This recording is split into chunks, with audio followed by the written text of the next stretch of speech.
पाकिस्तान की तारीख की एक ऐसी कहानी जो हर दौर में जिंदा रहेगी। मोहम्मद अहमद खान कसूरी अगले जहान जा चुके हैं। जनरल ज़ियाउल हक अल्लाह को प्यारे हो गए हैं। भुट्टो साहब अगले जहान जा चुके हैं। जस्टिस मौलवी मुश्ताक समेत लाहौर हाई कोर्ट उस बेंच के जिसने भुट्टो साहब को फांसी का हुक्म सुनाया था, सब अगले जहान जा चुके हैं। मसूद महमूद समेत तमाम जो गवाह थे वो सारे भी अगले जहान जा चुके हैं। बस एक शख्स जिंदा है, वो है इस केस का मुद्दई 86 साला साहिबजादा अहमद रजा कसूरी।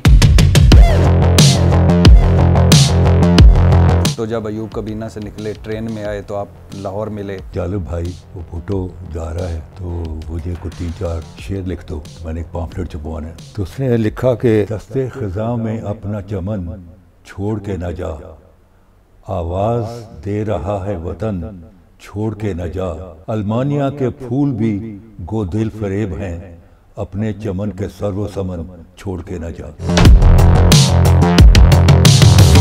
कसूर आए तो बुल्ले शाह पे आप ले गए। मैंने इसने एक नारा दिया था आज से 300 साल पहले पंजाब में कि मांगो बंदिया अल्लाह कोलों जुली गुली कुली। तो भुट्टो सेड के mister Kasuri what's meant by जुली गुली कुली? मैंने कहा कि जुली इज कपड़ा एंड गुली इज रोटी एंड कुली इज मकान। कहते this is very powerful slogan. मैं कहा यस। कहते why can't we make it part of our manifesto? मैं कहा इसलिए मैं आपको सुना, गो अहेड। ये नारा जो है कसूर से बाबा बुल्ले शाह का सब। इख्तलाफात भी ढाका जाने पर हुए। फरवरी 1971 को इकबाल पार्क लाहौर में वहाँ एक जलसा जिसमें कोई लाख से ऊपर लोग थे, उसने तकरीर करते हुए कहा कि जो जाएगा ढाके मैं उसकी टांगे तोड़ दूंगा। ये कहा था भुट्टो जी। ढाका गए आप और भुट्टो साहब की मुखालफत करके गए, तो भुट्टो साहब का फर्स्ट रिस्पांस क्या था? जब मैं गया तो मुझे ऐसे टेढ़ी आंख से ऐसे उन्होंने देखा। मैंने सुना तुम मुजीब के एजेंट बन गए हो। मैंने कहा आपका आधा सवाल सच है। भुट्टो साहब में क्या खूबियां थी? He was exceedingly intelligent man. I would say that he knew internal politics. He knew external politics. उनके जिस्म पर एक चांदी का गलाफ चढ़ा हुआ था। You had just to scratch him and underneath he was a blue blooded wadera, Sindhi wadera. He would treat member of the parliament like his haris. Pakistan के टूटने में 4 किरदार बड़े अहम हैं। शेख मुजीबुर रहमान, इंदिरा गांधी, जुल्फ़िकार अली भुट्टो, याहिया खान। आप इनको नंबर वाइज किस तरह करार देते हैं कि नंबर 1 पे कौन है, नंबर 2 पे कौन है, नंबर 3 पे कौन है? याहिया खान को तो भुट्टो ने इनवाइट किया लड़काना में, आपको याद होगा। जी जी, आपको पढ़ा होगा।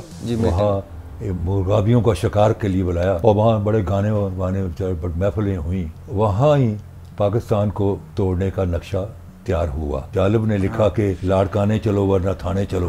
रक्स जंजीर पहनकर भी किया जाता है। वहाँ जो लाड़काने में मुर्गाबियों का शिकार नहीं हुआ, पाकिस्तान का शिकार हो गया।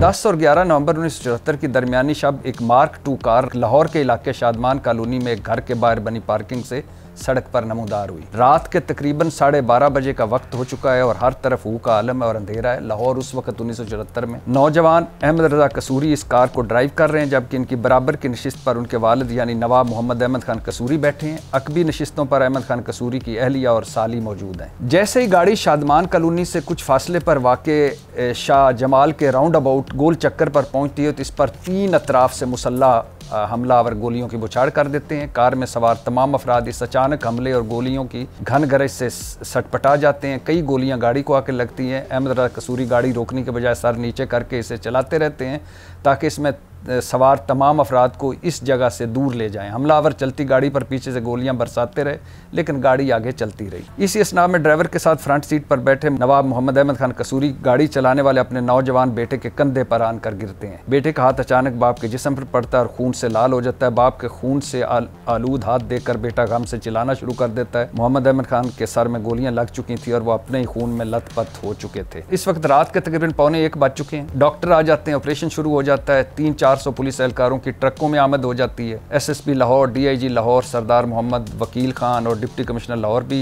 अस्पताल पहुंच जाते हैं। एक तरफ ऑपरेशन चल रहा है और दूसरी तरफ पुलिस एहलकार अहमद रज़ा कसूरी के पास आते हैं ताकि इब्तदाई मालूमात लेकर कानूनी कार्रवाई शुरू की जाए। उस वक्त के SHO थाना इशरा अब्दुल हई नियाजी ने FIR के लिए दरखास्त लिखना शुरू की। इब्तदाई मालूमात के इंदराज के बाद जब बात आपको किस पर शक है कि हुई तो अहमद रज़ा कसूरी ने उस वक्त के वज़ीर-ए-आज़म ज़ुल्फ़िकार अली भुट्टो का नाम लिया। उन्होंने SHO से कहा दरअसल ये ज़ुल्फ़िकार अली भुट्टो ने करवाया जो इन्हें मरवाना चाहते हैं। तमाम वालिद साहब हादसाती तौर पर फायरिंग की जद में आ गए, यानी मरवाना मुझे चाहते थे, वालिद साहब उसकी फायरिंग की जद में आ गए। वज़ीर-ए-आज़म ज़ुल्फ़िकार अली भुट्टो का नाम सुनकर SHO के हाथ से पेंसिल नीचे गिर गई और वो चौंक कर कहने लगे FIR वज़ीर-ए-आज़म पर दर्ज करानी। आपने जवाब दिया जी हाँ।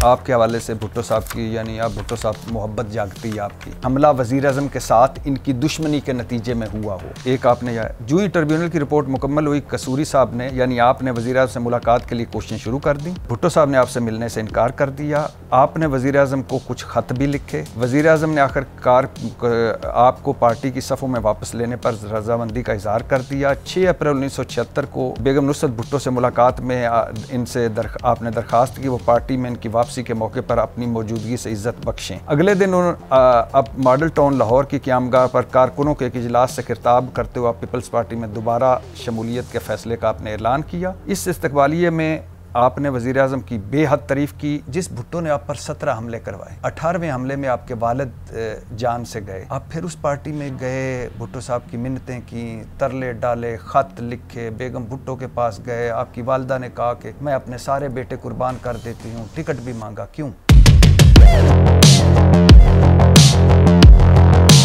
जिसने 17 हमले बर्दाश्त किए, कौमी असम्बली में खड़ा रहा, भुट्टो के लिए एक अकेला वन मैन आर्मी बना रहा। वालिद साहब अपनी डेथ हो गई उनकी इसी हमले में। उसने FIR में कहा नाम दो। फिर एक वक्त आया है वो मिन्नतें समाइतें करने लग गया, भुट्टो की खुशामदें करने लग गया, भुट्टो की टिकट के लिए भागना शुरू कर दिया। तो वो क्या वक्त आया कि जब अहमद रज़ा कसूरी को लगा कि अब मेरी जान इंपॉर्टेंट हो गई। फाइनल लम्हों में आपने सरेंडर किया।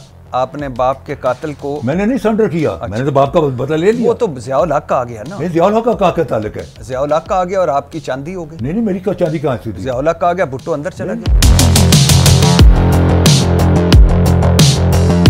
लाहौर हाई कोर्ट के इस वक्त के कायम मकाम चीफ जस्टिस मौलवी मुश्ताक हुसैन, ये ज़ियाउल हक साहब के गराई जलंधर के, भुट्टो साहब जी That's not my concern. जी ये बड़ा अहम है सर। इनकी सरबराही में justice Zakiuddin Pal, justice MSH Qureshi, justice Aftab Hussain और जस्टिस गुलबाज खान पर मुश्तमिल 5 रुकनी बेंच तश्कील दिया गया और भुट्टो को जमानत पर रिहा करने वाले जस्टिस समदानी को बेंच से बाहर रखा गया। पाकिस्तान की आईन और सियासी तारीख में हामिद खान लिखते हैं कि मौलवी मुश्ताक ने बेंच का इंतखाब बहुत एहतियात से किया। ज़कीउद्दीन पाल भुट्टो के सख्त मुखालिफ थे, यानी मौलवी मुश्ताक भी मुखालिफ, ज़कीउद्दीन पाल भी मुखालिफ। आफ्ताब हुसैन मौलवी मुश्ताक के मंजूर नज़र थे, 3 हो गए। बाकी 2 जजेस इख्तलाफी फैसले ना लिखने की वजह से मशहूर थे। समदानी साहब बाहर हो जाते हैं, मौलवी मुश्ताक साहब हेड करते हैं, ज़कीउद्दीन पाल इनके फेवरेट हैं, आफ्ताब हुसैन मौलवी मुश्ताक के मंजूर नज़र हैं। बाकी 2 जज हमेशा चीफ जस्टिस के साथ आते हैं। तो भुट्टो साहब को तो इसका मतलब है यहीं से ही पता चल गया होगा कि फांसी है मेरे लिए।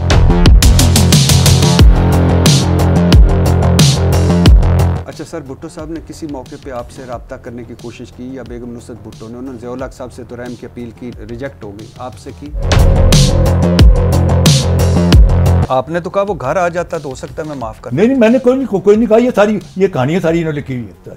I have not said ना मेरी माँ ने कहा कि मेरे बच्चे कुर्बान, लानत है आपकी वालदा नो और आपने ये स्ट्रेटजी के जरिए अपने बाप के कातिल की पनाहगाह में चले गए। तो आज से तुम मेरे लीडर। पनाहगाह क्या, मेरी वो पार्टी मेरे हाथ की बनाई थी। Bhutto was my creation. Bhutto को भुट्टो बनाने वाला अहमद रज़ा कसूरी है। I am making a very powerful statement. I made a Bhutto.